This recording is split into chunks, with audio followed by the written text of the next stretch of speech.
Olá, queridos amigos, olá, queridos professores. O tema da lição desta semana diz que o conflito continua.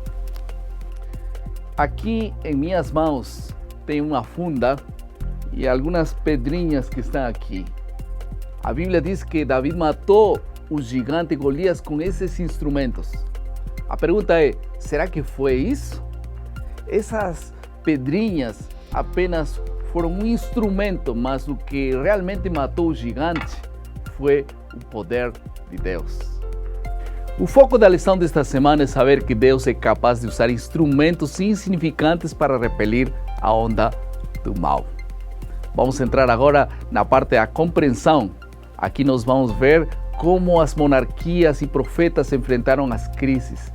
E especialmente nessa parte da compreensão, veremos três atitudes que se destacam na vida de David, Elias, Ezequias, Esther e Neemias. Essas atitudes constituem-se em verdadeiras barreiras contra o mal.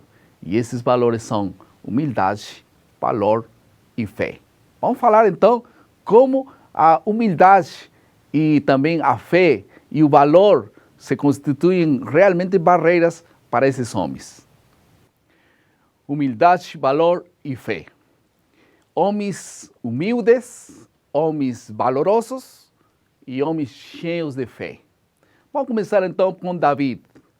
A batalha com o gigante Golias foi na zona de guerra do Vale de Elá, como diz a palavra de Deus. Mas a principal batalha estava nos recessos de seu próprio coração. David foi também muito humilde, porque sem humildade não há arrependimento. Esse foi um passo fundamental na batalha de David. Também David foi valente. Ele recebeu ousadia e encorajamento de parte de Deus para enfrentar a Golias e agradou muito a Deus essa atitude. Por outro lado, também David foi um homem de fé. Nas batalhas da vida, a fé jogou um papel fundamental na vida de David, porque não tinha nenhuma evidência visível da vitória, mas confiou sempre na palavra do Senhor. Pastor, o senhor citou que a maior batalha de Davi foi contra seu próprio coração. Essa é a maior luta do ser humano em relação aos planos de Deus? Sim, Diego, essa é a maior batalha do ser humano. Nosso pior inimigo não é o diabo, não são as músicas, etc. É o nosso próprio coração. Há um texto na Bíblia que fala que o coração do homem é enganoso e quem o conhecerá? Vamos ter em conta esse assunto porque precisamos nós encomendar nosso coração cada dia a Deus. Agora vamos falar de Elias, como a vida de Elias pode refletir humildade, coragem e fé. Elias parece fora de lugar no palácio do rei, vestido de pelos, com lombos cingidos de cinto de couro. E apesar de sua aparência rústica, ele era capaz de conseguir o rei para informá-lo de que não haveria chuva para os próximos 3 anos. E ainda que a vestimenta nada tenha que ver com a humildade, Elias refletia por fora o que era realmente por dentro. Além disso, Elias era valente. Dizer que não choveria era desafio direto a Baal, que segundo se pensava naquele tempo trazia chuva para assegurar colheitas e rebanhos abundantes que tornariam ricos os fazendeiros. E a maioria cria nisso realmente. E enfrentar toda essa situação tinha que ter muito coragem. Agora, vamos falar de fé de Elias, falando do grande milagre do fogo que consumiu o altar, lembra? Não é um milagre que converte o coração humano, e sim a intervenção em resposta à fé. Por isso, tinha sido o próprio Senhor, antes mesmo que o milagre acontecesse, quem havia convertido o coração deles. E pela fé, assumiram esse papel. Agora vamos a falar de Ezequias e como Ezequias manifestou fé, coragem e também humildade. Ezequias era o rei de Judá quando a nova superpotência, a Síria, conquistou Israel, o reino do norte, espalhando os seus habitantes por toda a Mesopotâmia. Agora falando da humildade de Ezequias. Ezequias ilustra o efeito de um líder piedoso que está mais preocupado com o que Deus pode fazer com seu povo que as ameaças de criminosos contra o povo de Deus. Agora falando do valor de Ezequias, o rei Senaqueribe da Síria ameaçou com destruição total, O oficial da Síria falou em voz alta para que as pessoas que estavam na parede e na cidade pudessem ouvir o que ele tinha que dizer. Mas ele foi realmente corajoso de fazer a vontade de Deus. Falando da fé de Ezequias, Ezequias fez a única coisa quando todo estava escuro. Ele que fez?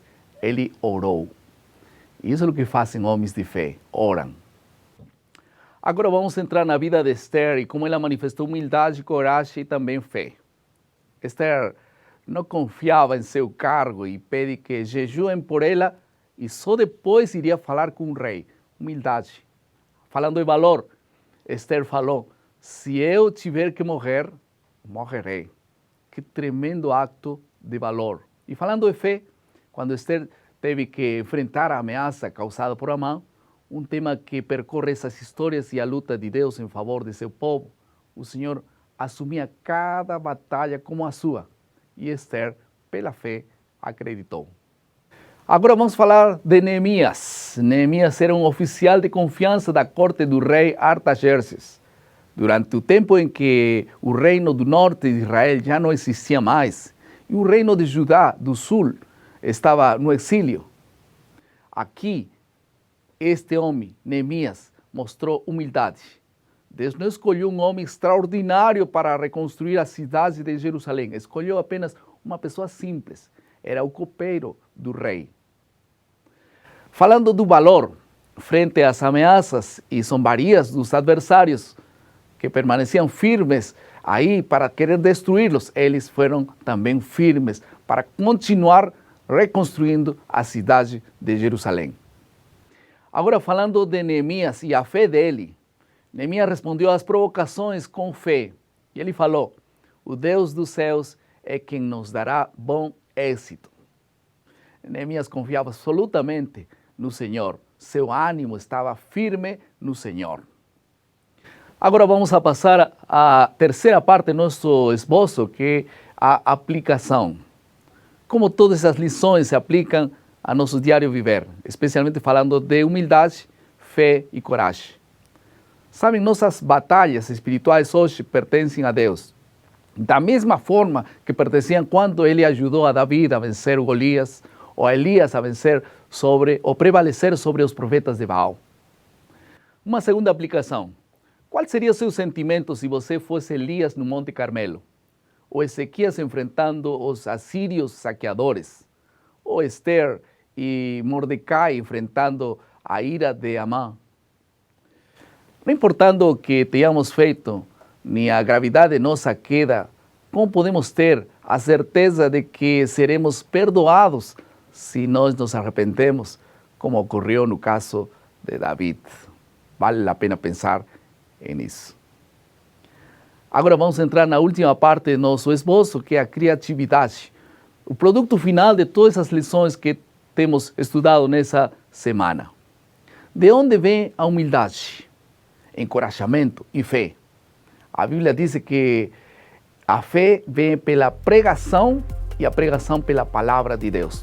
Por isso, temos que nos apegar à palavra cada dia mais e mais. Mais uma vez, vamos a renovar nosso compromisso com o estudo diário da Bíblia e também da lição da Escola Sabatina. O que lhes parece? Podemos orar e trabalhar por isso. Estamos chegando ao final do nosso esboço. Que Deus abençoe vocês. Lembrem mais uma vez, maná, cada dia, cada manhã, é alimento para a vida. Até mais.